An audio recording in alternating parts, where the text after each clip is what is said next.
Lovely.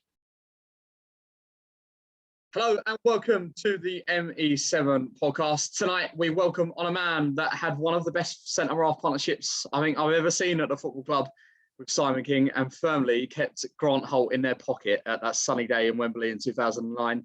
He made a total of 122 appearances for the Gills, scoring 6 goals in 4.5 years at the football club. Tonight I'm joined by Gary Richards. Gary, how are you, mate? Evening, James. I'm really well, thank you, and it's great to be back around the Gillingham faithful again, and obviously really great to be on your show as well. To appreciate the invitation, mate. No problem at all. Okay, right. Let's go back to 2008. Then it probably seems a bit of a long time ago, but I mean, in many Gills hearts, I mean, you played a part in one of Gills' kind of greatest seasons in 2009. But it did start back in 2008 when you joined on a 2.5 year deal from Southend United in the January. How did that move come about to the Gills? Well, it's off the back of a couple of seasons, really, James. I'll keep a real long story short. I'd had my earliest years spent at Colchester United, where I went through the apprenticeship programme there. Was given the opportunity with my first professional contract when Colchester at that stage were in League One. Got a bit of a break that season and played a chunk of the games when we went from League One against the odds really to the Championship. So that was a good time in my career, good exposure. Obviously, as a youngster, young centre half at that age, stepping up to that next platform. So then I spent obviously a few seasons really on the periphery at Colchester, looking to really establish myself in the game. I made a decision after a couple of seasons that the next move would take me into full-time first team action, and that's where I started to pursue my next venture with before that at Brentford. So I went up for a short spell at Brentford for 4 or 5 months there before hopping across to Southend. And Southend was really a club in transition at that stage, and it was really just before that when I knew that obviously at that time Mark Stimpson had got the managerial role at Gillingham. So it was really kind of a throw of the dice really where I ended up that season. I hopped across to Southend, and then obviously Gillingham and Mark continued to show their interest, and again still found myself a little bit on the periphery at Southend, and then obviously negotiations with Mark and the team see me down at the Priestfield. Yeah, obviously you joined halfway through the season in that January. How was it bedding in? Because obviously Mark had taken over a Gill side that were in a relegation battle. There was pretty much nothing he could have done in the end. But how was it joining in at that time where a team down the bottom? Yeah, it was tough. Obviously, within a couple of seasons, I'd come from a team that was established with little experience, obviously, how the football structures really kind of worked. And then before hopping across to Southend, and then obviously at Gillingham, where I found myself, to be completely honest with you, I was excited because obviously the initial talks with Mark and the team, and obviously being shown around the stadium and everything like that, I was excited to really get cracking. But I quickly realised that the club was in transition as well, to it be fair to say, because it was kind of the end of an era where there was a lot of players kind of out of contract and not in the plans. There was quite a big squad at the stage, because it was quite fragmented. But obviously Mark had just came in taking the helm really, and obviously he had his own ideas, his own initiatives. So I really bought into that vision really, to be honest with you. But at that time there was still, like I said, there was still a crossover period that was, I mean, it's always tough in the dressing room trying to keep everyone happy with the best of times, especially when you're kind of dealing with two sets of players that are kind of moving in different directions. So it was a bit of an eye-opening experience, to tell the truth, that initial 6 months. And I think at that stage, it reflected for sure that season on the pitch, because obviously it led us into the relegation battle, and then obviously, unfortunately, back down to League Two. Yeah, because you talk about that transition period about players in and players out. That I remember going back to that time, that you were more one of the experienced players that Mark had brought in that year, where he often kind of that, certainly that first 6 months, he looked down more of the non-league route. And I think the likes of like Adam Miller turned up, Simon Jackson turned up, and it was those non-league players that come in, wasn't it? Yeah, definitely. He kind of obviously had his own boys, if you like, that obviously he'd brought through the system. And I think his views then was to lean more towards youth, where I kind of started my career quite early, 18, 19 years old. And I had a few years of experience under my belt. And I suppose that probably says it all really at that stage. I was one of the experienced boys at 22 years old, you know, because I'd spent a couple of years in the Football League. So, I mean, for me, it was a good growing period because it put an extra responsibility, I suppose, back on my shoulders and everything. But it's also a bit of an eye-opening experience as well too. So I think I probably fit into that mould. I was obviously consider myself obviously a hard-working, young, ambitious centre-half at that stage that did have a little bit of experience, obviously playing in the Football League, League One, and then obviously early exposure with the Championship as well too. And yeah, so I suppose really I just kind of fit the ethos to what Mark was trying to achieve at that stage. Yeah, okay. Let's fast forward to the summer then, the summer of obviously 2008, sorry, and it was obviously the year that ended up being amazing for us. But do you remember that first day in pre-season where obviously Mark had got his squad that he wanted together? What was that initial chat? Was it going to be right, we're going to go straight back up, or was it right, let's hit the playoffs? What was the chat? Well, you say that day, I'll be honest with you, where again Mark had really just been assembling his squad. I think there were still new players coming in even after me. I think I came in that January period, I think. Yeah. But then there was still, at the end of that season, there was still obviously a lot of boys being added. So it's still a formation process. So I think at that stage, Mark Stimpson, the gaffer,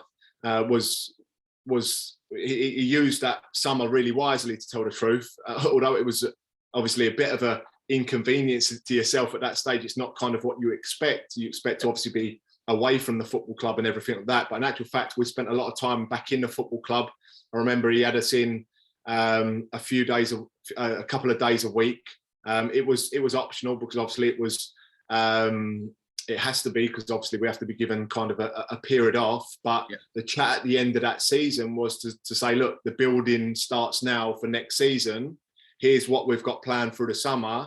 Here's what we're talking about. So really it was from when we got relegated, I suppose that was day one of the following season. Oh, wow. And it was kind of like, look, we're going to be going into pre-season, but we're starting our training program through the off season as well too. And listen, if you're buying into the vision and you're a part of the plans for next season, you really want to punch on, would love to have you all in the club a couple of days a week.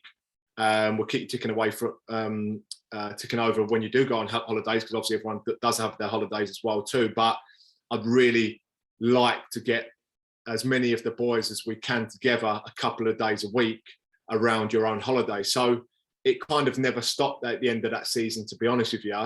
And I suppose the answer to your question, going back to what I just said, the first day of pre-season was the last day of that season that we got relegated, really.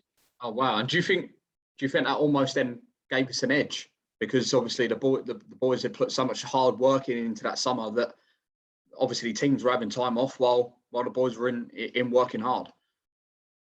Yeah, I think it does. And again, I suppose looking back now as an older, wiser version of myself, although you don't kind of always understand it then, looking back now and just having you ask me that question, I would say 100% yes, because it's more than just the technical side of things and being fit enough for the following season and everything. Of course, that's the purpose of pre-seasons and trainings and being fit and athletic. But obviously, every team could and should be doing that anyway. But I suppose really having a good enough quality group of players together that can form those relationships and buy into the vision and develop that culture. So I suppose it really gives us an edge because it gives us a head start to form all of those friendships, relationships, trust in one another, and confidence that we was all going to grow together, you know? Yeah, because, I mean, looking at the results at the start of that season, it was kind of a bit of an up and down period. And obviously, I think for the first month of the season, we ended up getting smashed away at Shrewsbury. Obviously, Gills fans remember that. I'm sure you remember that day as well. I end up with 7 or 8 stitches in my head. Yeah, because I think we were 0-0 or 1-0 down when you'd end up going off, and then I think by the time you were back, I think we were 4 or 5. 4-0 down, I think it was. Yeah. So, but I think what is amazing though is that any Gills fan I speak to, we look back on that day now as almost a bit of a turning point in our season. That I think we looked at that result and went, that can't happen again. Was that the same for the players as well? Yeah, for sure. I mean, however many years we are later, when you talk about it, it's the one moment, especially for that season, that you remember vividly, you know, because it was such a bad memory to have. But I suppose it was such a wake-up call for us as well too. And I think really it made us all accountable that we had something to prove, you know.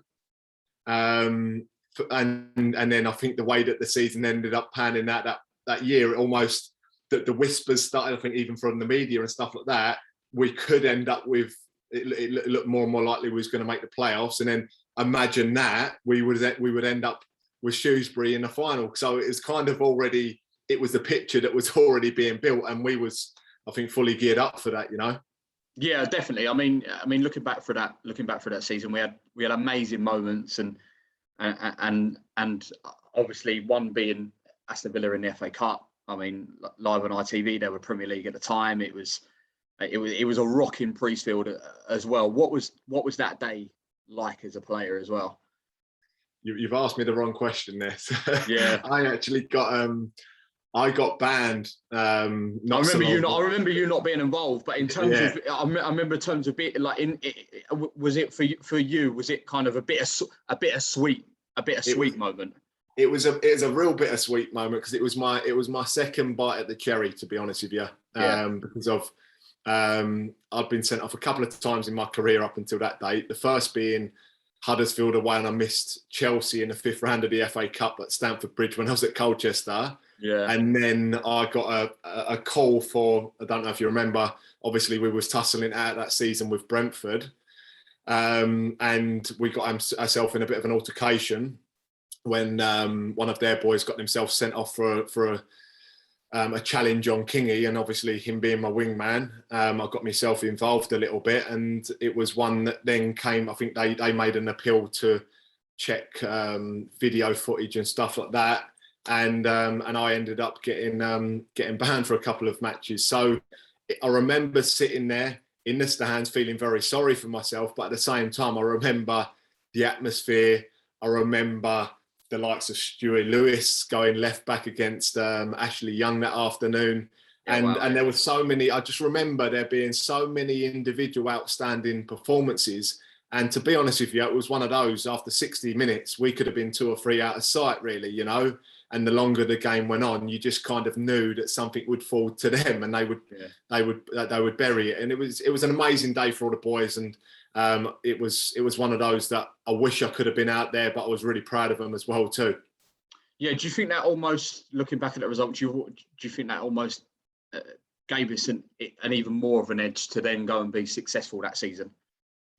Yeah, it just gives you that extra belief, doesn't it? And I think it galvanised us as a group, and I think it does when you get an opportunity to test yourself against the next level, let alone Aston Villa, who was kind of really flying at that stage as well. Had some really big hitters in their armour, and to come off the pitch feeling like we'd been hard done by not to have beat them, to then take that into the league, I think it just gives you that extra 10-15% belief, and ultimately that can be the difference. And I think that did play a big part that season, 100% for sure. You mentioned a minute ago, Gary, your wingman, as you call him, Simon King. What a pro and both of you that season were absolutely outstanding. Just give a little insight into it for the Gills fans into how did that partnership come together and work so well? Well, I think we really understood each other.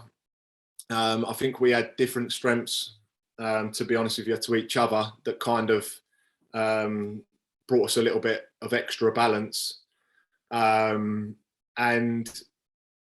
I think we actually was part of a car school. We're traveling together, and I think again that played a big part of it. And you know what? I think we got on so well as well too off the pitch. And even today, I mean, I hope he watches it. He's a real top lad, you know. Yeah.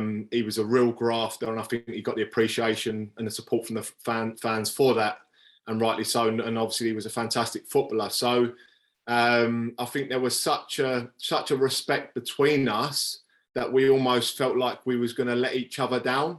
Yeah.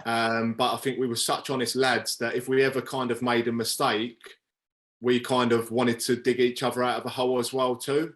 And for me, I suppose it's the probably big regret of my career is that we obviously each had our individual challenges with injuries and stuff like that. And I just wish we could have had a real good 4 or 5 seasons together, because I think we could have really put something amazing on the table as a partnership, you know.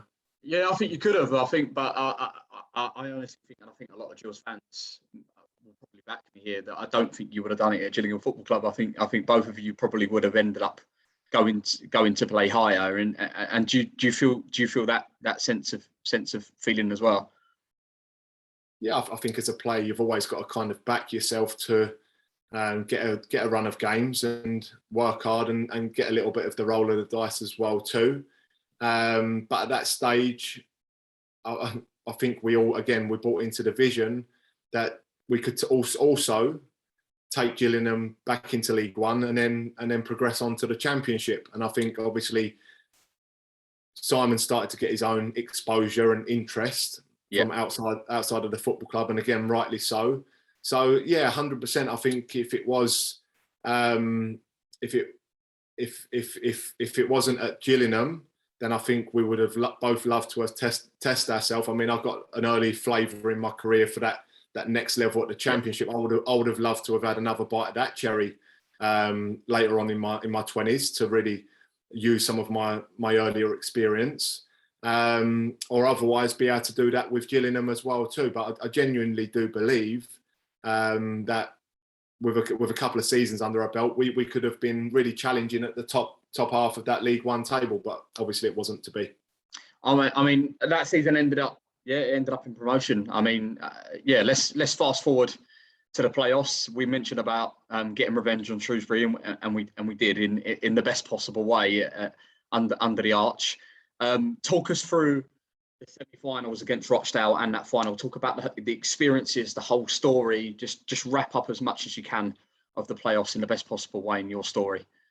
Yeah, I think we had they were both amazing individual experiences, because we had a couple of ding dongs. To be fair, some real good outings with Rochdale that season, and it was a real competitive match, both home and away. I think we played them to the back end of that season as well. Played them the last day of the season. Yeah, that was it. The last day, we both already knew that we was kind of already playing each other, and it was kind of worth nothing, because it's almost a little bit of like a feeling each other out. It was a strange situation really, but we knew that they had some real good quality in their team at the same time, and I think we went into them playoffs with a lot of confidence. And obviously we went up there, put on a real good performance up there, and again I think it was one of those dogged performances as well too, where we all kind of chipped in. Everyone gave a good account for themselves.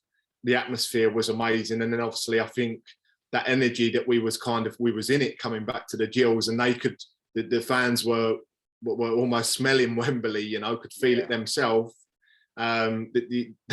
That evening was absolutely electric. I just see a few of the highlights only the other day, the club account put out on social media, and to watch it back is amazing. And then again, what can't you say about the Wembley experience with Shrewsbury? To play in a cup final, any cup final, is every kid's dream. To do it at Wembley and lift the trophy and score in the manner that we did. And I think we played so well for 70, 75 minutes that day. Could have and should have had a couple of goals in the meantime. Didn't. And I remember even myself, I've been struggling with a thigh injury actually for a couple of weeks in the lead up to that. And I'd started to struggle. I'd start to cramp up. I was looking around for a few of the boys, and all of a sudden we'd had full control of that game. And it almost seemed like we was losing a bit of momentum that last 10, 15 minutes. And then obviously Jacko came up and does what Jacko does best. And it was just an amazing experience. Yeah, we have to talk about it. It comes up more often than not about Grant Holt firmly being in both yours and Simon's pocket. Has he managed to get out yet? Well, I think it was one of those where we owed him one, to be honest with you. And again, because we owed Shrewsbury one. Again, going back to that earlier experience, getting beat 7-0, and I think he scored a few goals that afternoon and what have you as well too. Yeah. And Grant's a real good lad anyway. He's a top professional. He's one of those, he'll give as good as he gets on the pitch, and he'll always be one of those that shake your hand at the end of it, and you either have his number or he has your number. And I'm still in touch with him even now. And do you know what? They're kind of the players that you want to be playing against yourself, and they're the ones you want to be testing yourself because of. Listen, he was an amazing player. I think we did have him in our pocket, to tell the truth, that afternoon. But that's no reflection on himself, because he's an amazing player. I just think me and Kingy knew that we had to be on top form to keep him out that afternoon, and thankfully, I think we both performed. You know. Yeah, and obviously the moment where the ball hit the top of the roof, did you do what every Gills fan did and look at the big screen and wonder if the referee's going to give it, or did the referee say something in your ear, or what was it? I was right behind it, to be honest with you, because I kind of ran to the near post and it went over my head, and I was like, oh, it's come in my area, and I thought I'd have a chance, and then I realised it's going over me, and then obviously Jacko got his head on it. In actual fact, I thought it was going to be because he kind of went into the post, didn't he, like with his shoulder up, the guy on the thingy. So I thought he was going to give the handball, but I could just catch enough of an angle to go, that's it, that's in, you know. Yeah. And I think I went off Jacko's reaction. He just ran, and then all of a sudden, all of my cramp and my fatigue and everything, as it does with the adrenaline, it all goes. I mean, it felt like from the moment that it left Jacko's head to when it actually fumbled in its between the fullback and the post there, it seemed about 20 seconds, you know. Yeah. It seemed a lifetime, but that goal obviously took us back to League One, and it was an amazing experience, an amazing day. I mean, I'm sure there was plenty of beers and a massive party back at the football club that night as well, wasn't it? It was a real heavy couple of days, and I can't say anything other because I know that obviously we were celebrating way into the following day with many of the Gills boys as well too, boys and girls, and we had an amazing, a great night back at the stadium. The turnout was blinding, and then we ended up back at the hotel. Having some drinks there, and I think we had the parade. I can't even remember if it was the following day or on the Monday. Yeah. And then I flew out actually to my cousin's wedding on like the Monday evening or Tuesday, and I remember it just being like one day that had gone for like 3 days, you know. Brilliant. Okay, so we ended up back in League One. What was the chat in the summer from Mark Stimpson? Was it kind of more of the same, or was it just we need to just secure safety? No, it was obviously to punch on from where we had left off. Again, I think at that stage we'd had some of the younger guys started to establish themselves, get their experience. A lot of them obviously had games under their belts, and then all of a sudden we had a group of I remember everyone calling us the non-league club at that time, and then all of a sudden everyone had league experience. Everyone was confident in each other. We had goals in the side, obviously, with Simeon there as well too at that stage, and so I think we went into that that off-season break, obviously it's always shorter after the playoffs anyway. Yeah. So there's not much of an off-season anyway. But I think we returned the following season with a real spring in our step, to tell the truth. Yeah, I mean, we did, because we thumped our rival Swindon 5-0 on the opening day. That wasn't a bad way to start the season, was it? No, I remember that well, and it was a real hot day. Again, packed crowd, a lot of obviously ambition for that season and everything like that. And it was my first real Swindon derby, so it was my first experience to then get a little bit of kind of a feel for what was going on in the club, what it really meant to the side, and obviously to get the result. And I think we scored a couple of early goals, and it couldn't have got off to a better start, you know. Yeah, I mean, that was weird though, because we went and thumped them 5-0, and then after that, it just kind of went, it slid, it just went downwards, and we couldn't quite kind of then catch control of it. What do you think between then and ultimately us being relegated? What happened? I suppose you kind of lose some of your key players as well too, with your injuries and stuff. Yeah. Obviously, sport's always a big confidence thing as well too. And then all of a sudden, some of the partnerships that had kind of grew and established themselves a little bit from the year before, a few of those through the spine of the team, I remember that season, had kind of fragmented a little bit. And I suppose we really just got, when you get yourself in a little bit of a hole, you're always looking for that next spiral, you know, but we seem to have hit an earlier downward spiral, and then we just found ourselves in a dogfight really, and never really got enough of a way out of it. And in the end, someone's got to go, you know. Yeah, no, yeah, definitely. And you mentioned about partnerships going downwards and things like that. And you only played 18 times that year. Kingy then got injured in pre-season.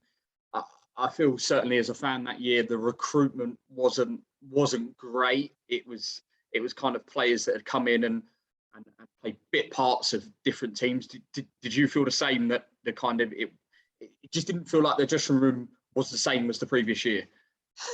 Yeah, definitely. And I think there was quite a lot of loan players that had came in throughout that stage, both ends of the spectrum. So yeah, I just think, going back to the culture and that togetherness, I think it was odd, because of what we'd worked so hard to build the previous season, almost seemed to have gone so quickly. And it's then, once it goes, it's hard to get back, you know.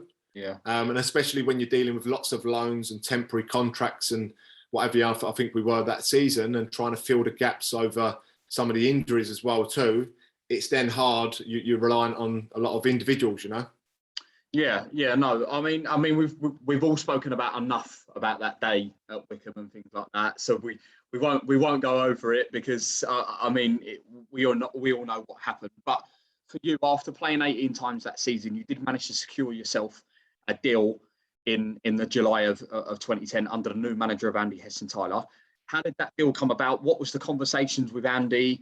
Because obviously you've not played a lot, but Andy obviously backed you and supported you. Yeah, again, kind of, I think it was a strange old season that season. It was a strange old 2 seasons really, because obviously I'd got my injury the season before at Millwall. I missed obviously a chunk of that previous season, and then I missed the chunk of the following season, right the way up to Christmas, more or less. And I stepped back into the fold. Obviously, Andy had came in, and I stepped into the fold for the following half of the season, if you like. And I remember we was kind of bouncing about a little bit at that stage. We was quite inconsistent still. And I think I'd stepped back in at short notice, had some really good conversations with the gaffer at that stage. And I had probably 3.5, 4 months to prove myself, to put in a good shift. And I think I played a solid, I think it is out of like 10 games, I think we had not lost in like 8 games or something like that as well. And again, I think I got the opportunity to partner up with Kingy at that stage as well. which obviously helped. And I think it was probably that. I think Kingy there was talk of now Kingy making a return for the following season and stuff.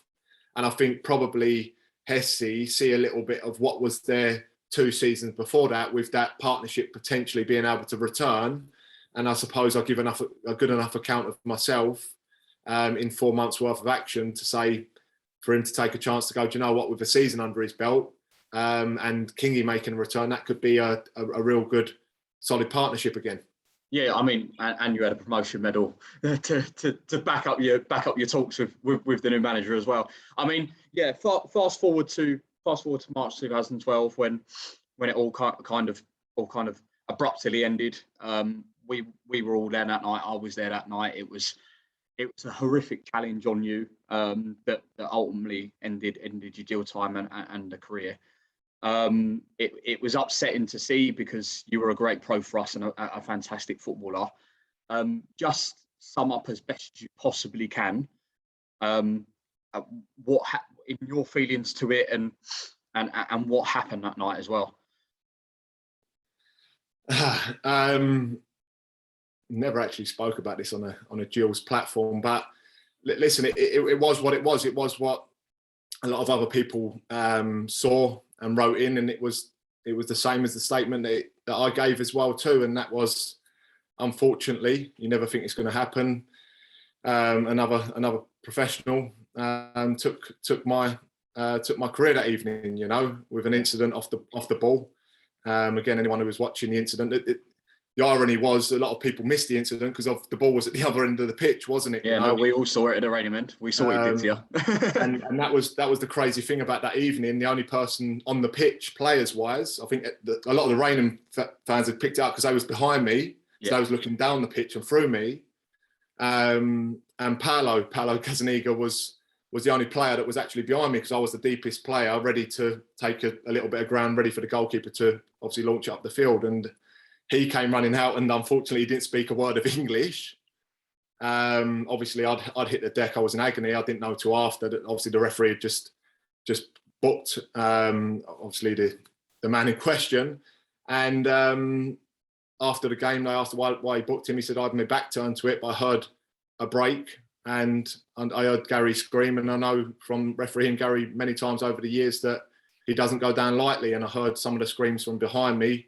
And I felt like I had to do something. I panicked, to be honest with you. So I don't really know what kind of happened there. But no, listen, in black and white, it was an incident off the ball where unfortunately another player had chose to take it on his own hands to kick my standing leg, which resulted in the spiral fracture and all the surgery. And unfortunately now, obviously, still many complications many moons later, 10 years later, you know. Received an apology from him yet, Gary? Never. Oh wow! That probably sums up a lot you need to know. Yeah, just to kind of sum up your time at Gills. It ended far too soon. But just give us your thoughts and feelings over the 4.5 years that you had at the football club.